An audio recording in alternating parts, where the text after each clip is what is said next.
Dream log, June 26, 2021. So upon bedtime, I was doing some energy work and visualization. I was energetically creating a Batman suit on my body. When I finally fell asleep, I wake up in my room and it seems as though I'm in my astral body rather than my dream body. My body seemed to be floating about 4 inches above the ground. And I noticed, or I could feel this dark presence coming from my bathroom area. I believe it was a dark entity. Some people call them shadow beings. I've encountered them many times. I wasn't afraid though. I'm quite used to them. I pretty much know how to deal with them. However, I really couldn't hold this state of lucidity or consciousness, so I eventually just entered a dream state. And the dream starts off outside, and I'm seeing from a bird's eye view Harley Quinn from the Batman series, who is Joker's sidekick. She's on the run from some thugs in a car, and they're chasing her, and she enters an abandoned building, or it actually seems like a diner, and it's closed, and there's a gate, and it's slightly open. So she kind of goes under it and enters and hides under a table. And one of the thugs gets out of the car and is looking for her inside. He's inspecting it and he can't find her. So he eventually just gives up and joins his comrades. So then Harley Quinn, thinking it's safe, she comes out from under the table and goes back outside, and she basically laughs and says, "I'm right here, you can't catch me," or something to that effect. And those guys are going to chase her again, and then I show up, in a full-fledged Batman suit, and I help her evade these thugs. The dream then shifts, and I'm outside in front of my mom's old house in California, and I'm talking with my son. And there's a house next to my mom's, and we see another character from Batman. I believe his name is Harvey Bullock. He's the main detective who works under Commissioner Gordon in the Batman animated series. So he's walking towards the house next to us, towards the front door. And I tell my son, "You need to stop him from entering the house." And my son replies, "Why?" I said, "Because that is an ancestral home, and he may not be an ancestor, or he may not have any connection to those ancestors, so he shouldn't be allowed inside." And my son says, "Well, what do you want me to do? He's bigger than me." And I said, "Don't worry, just do it. Stop him. If anything happens, I'm here." So my son proceeds to walk towards Harvey Bullock, and he pretty much tells him, "Hey, you can't enter." And Harvey Bullock says, "I don't have time for this. I'm really tired." And my son grabs his neck, and then Harvey Bullock just throws him like a rag doll towards my direction. So then I intervene. I jump in front of Harvey, and I pretty much tell him, "You can't go there because you don't have an ancestral connection to this house or the people or spirits in it." So we start fighting, and I end up kicking him so hard he goes flying in front of me, and he hits a tree, and that tree branch decapitates his head. Suddenly I can feel, not really see, but he has backup coming. And then one direction, in the opposite direction, I look back and I see these high-rise buildings and this giant worm-like being with sharp teeth appear. And I get this word in my mind. The word is Apokolips. And suddenly I'm inside of it's like a rotary tank made of plastic, and it's white, circular in shape. And the way this tank works is there's these open spaces and they have different shapes. And you grab a piece and you fit it into the appropriate space or corresponding space. It kind of reminds me of those shape sorter toys that toddlers play with. So I'm fiddling with this, and I have a little piece that's shaped like the Batman emblem, and I'm trying to find the right space, but couldn't quite find it. I remember seeing one space for it was shaped like a rat or a mouse. Next thing you know, that giant worm is getting closer, and he tells me, "I need it." And then he swoops down, and I jump out of the way. There's a wall. I jump over the wall, and I run away. I want to try and meet up with my son. So then I end up in some field, and I see my son. And we look at each other, and as soon as we look at each other, we notice this little girl, about 4-year-old little girl with straight dark hair. And she's walking towards the house, and we feel like she wants us to follow her. So we start following her. And she opens a door to this house, but it's actually a room, and there's no tile or floor, it's just dirt.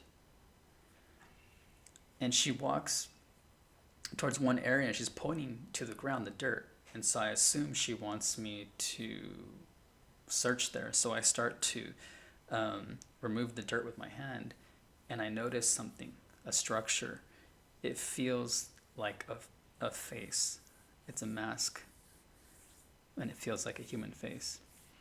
And then she actually walks back towards the door, and there's another mound. There's actually a small mound of dirt, and I start digging through it, and I find a nest of quail eggs.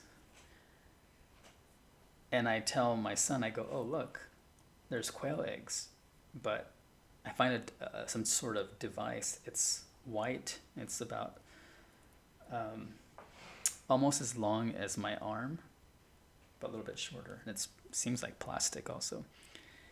And I tell my son, this device can produce an infinite amount of quail eggs without an actual quail. It's amazing. And my son tells me at that point, "Hey, Dad, I want to sing this song with you. Have you heard this song? Or I want to show you this song. It's called 'If You're Happy and You Know It, Clap Your Hands.'" And I said, "Yeah, I know that song. Just go ahead and upload it into my device." He's like, "Okay." And then suddenly he notices that I look different. He goes, "Dad, you're different." I said, "What?" He goes, "You're etheric, like you're upgraded." And I say, "You're right. I feel different." And I noticed that there's like a veil over my face, a black veil, sort of like those black funeral veils that women wear to funerals. So it's on top of my Batman mask. And I tell him, I feel like I have recovered about 70% of my memories, but I can't really remember yet, but I can feel that something happened to me. So I have some type of etheric layer over my body. Then we go back outside, and that car of thugs shows up again. I think it's the initial one, that the guys that were chasing Harley Quinn. And I think Harvey Bullock was probably in that car too. So they're coming at us, and suddenly I can fly with the greatest of ease. And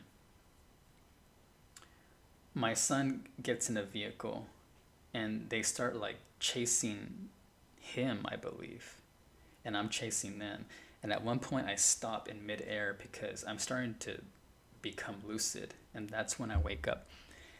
And as I wake up, as I open my eyes, I have this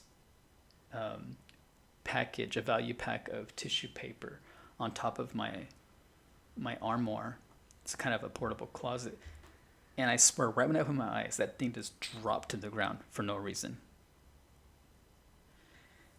And it startled me. So I get up, and I notice that my head, because I went to bed with my head facing west. I don't want to say I noticed, I just rather realized that if the direction of my head, whatever direction it's facing, has some effect on your ability to become lucid while you're dreaming. Because I had many of my most profound experiences when my head is facing certain directions. So I pull out my phone, and I have this constellation app, and it turns out my head was facing towards a particular star constellation called Aquila. And Aquila is basically an eagle, supposedly the eagle that carries Zeus's arrows. And I have a strong connection with this star constellation. And I don't want to get too much into this topic because I'm going to make another video about it. But basically, my original source comes from that star system. So I was told. So, what are my interpretations of this dream? Well, I'm actually still processing it.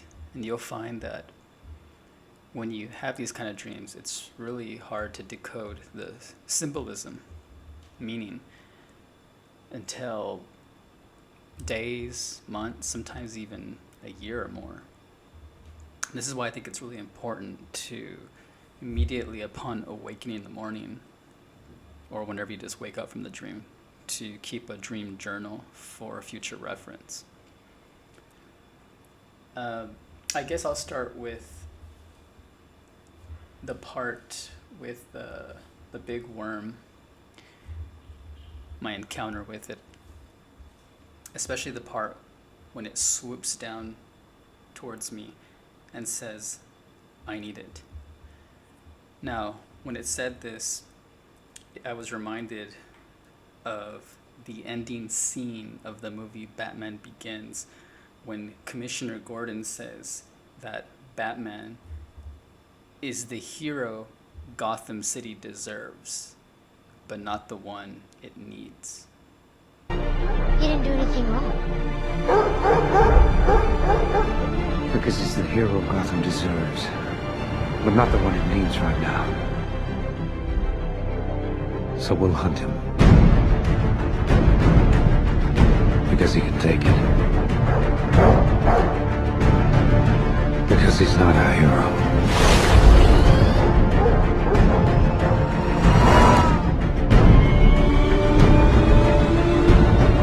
He's a silent guardian, a watchful protector, a dark knight.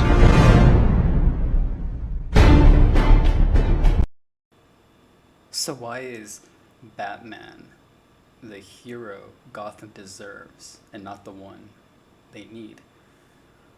Well, this is how I look at it. Gotham City is a dark place in which to live. It's full of rampant criminal activity and corruption.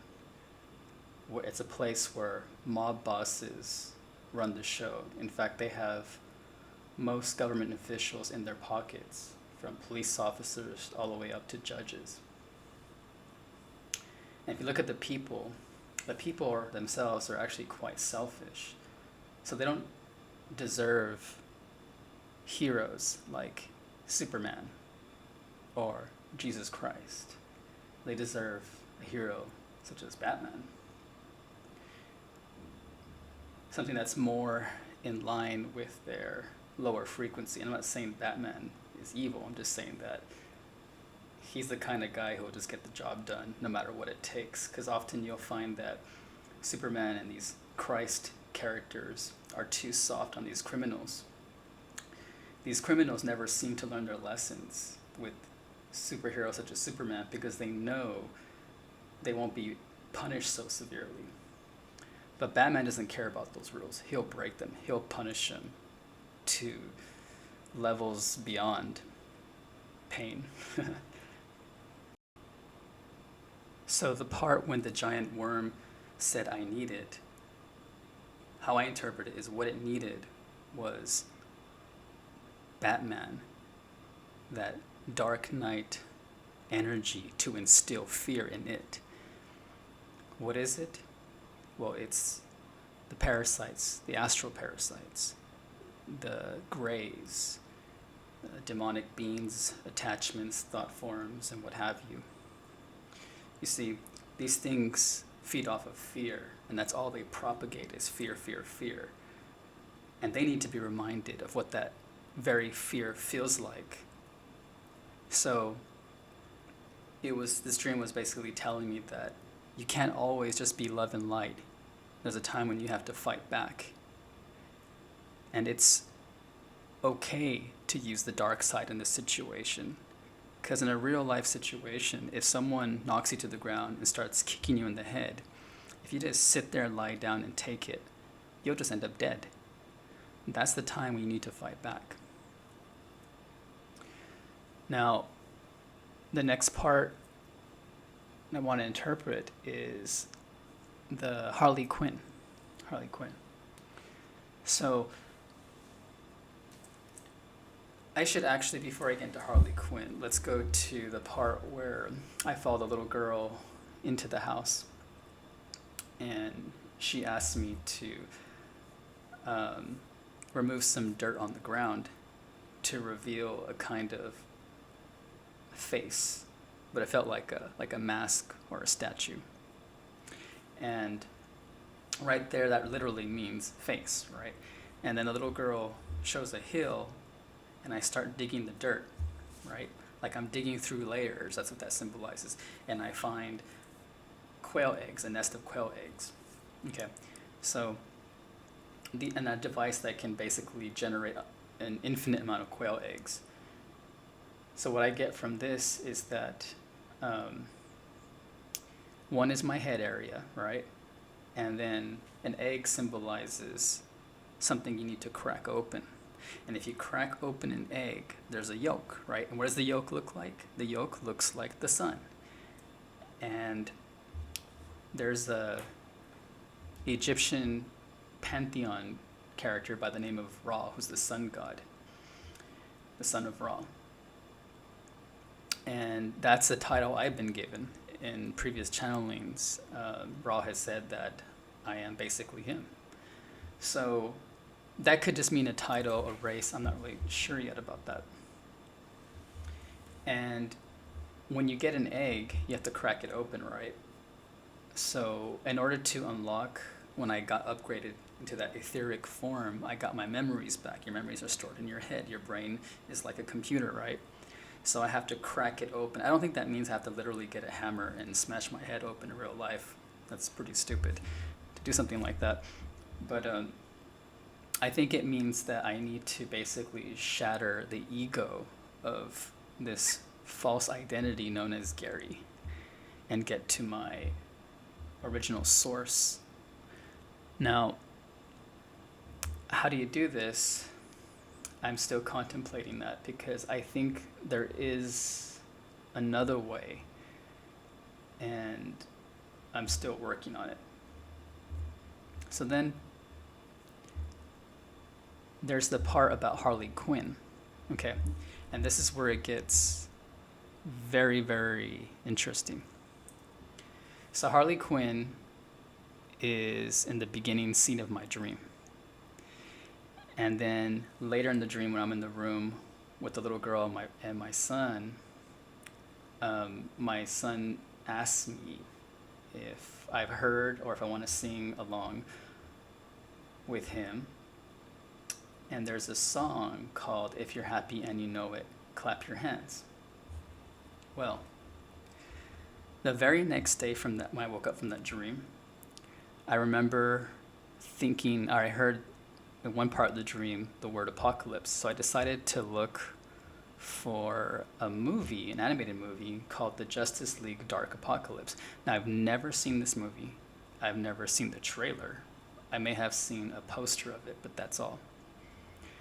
So I found it and I watched it. And this is where the dream message is carried over into the physical reality, 3D time space I'm currently in. So about 43 minutes into that movie, there's a scene where Harley Quinn has a hammer and she's smashing the heads of the villains. And as she's doing this, she's singing the song, "If You're Happy and You Know It," but instead of clap your hands, she says smash your head. If you're happy and you know it, smash your head. If you're happy and you know it, smash your head. If you're happy and you know it, then your face should surely show it. If you're happy and you know it, smash your head.